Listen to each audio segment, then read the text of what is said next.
మనం ఇప్పుడు వాడుతున్న రూపాయి సింబల్ ఎలా వచ్చింది, అలాగే వేలలో డిజైన్స్ వస్తే మనం ఇప్పుడు వాడుతున్న ఈ డిజైన్ ఎలా సెలెక్ట్ అయింది. అది 2009 సంవత్సరం. ఇండియా అప్పుడప్పుడే ప్రపంచ దేశాల్లో గుర్తింపు పొందుతుంది. ఆ సమయంలో యుఎస్ డాలర్కి, అలాగే చైనాకి యెన్, అలాగే యూరోప్కి యూరో వంటి సింబల్స్ ఉన్నాయి. కానీ భారత రూపాయికి మాత్రం ఎలాంటి ప్రత్యేకమైన సింబల్ లేదు. రూపాయిని కేవలం ఆర్ఎస్ అని సూచించేవారు. అది గమనించిన ఇండియన్ గవర్నమెంట్ మన రూపాయి కూడా ఒక ప్రత్యేకమైన సింబల్ ఉండాలని, అలాగే అది మన కల్చర్ని, అలాగే మన దేశ గొప్పతనాన్ని సూచించేలా ఉండాలని నిర్ణయం తీసుకున్నారు. ఆర్థిక మంత్రి శాఖ దేశవ్యాప్తంగా ఒక పోటీ నిర్వహించింది. ఈ పోటీలో రూపాయిని సూచించడానికి ఒక సింబల్ కావాలని, అలాగే దానికి కావాల్సిన క్వాలిటీస్ని తెలియజేశారు. దీంతో దేశం నలుమూల నుంచి వేల సంఖ్యలో డిజైన్స్ వచ్చాయి.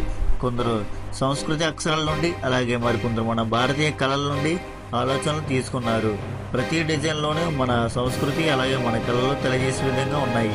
వీటన్నిటిలో ఒక డిజైన్ కమిటీ సభ్యులు దృష్టిని ఆకర్షించింది. అదే మన యువ డిజైనర్ ఉదయ్ కుమార్ గారు ఇచ్చిన సింబల్. ఉదయ్ కుమార్ గారు ఐఐటి విద్యార్థి. తను రూపాయి చిహ్నంగా దేవనగిరి గారి అక్షరంలో ఆర్ని నిలువుగా ఒక గీత జోడించి సింబల్కు మరింత అందం తెచ్చింది. అంతేకాకుండా ఈ డిజైన్లో ఇంగ్లీష్ లెటర్ ఆర్లా కూడా కనిపిస్తుంది. ఈ డిజైన్ కమిటీ వారు దీన్ని మన రూపాయి సింబల్గా ప్రకటించారు.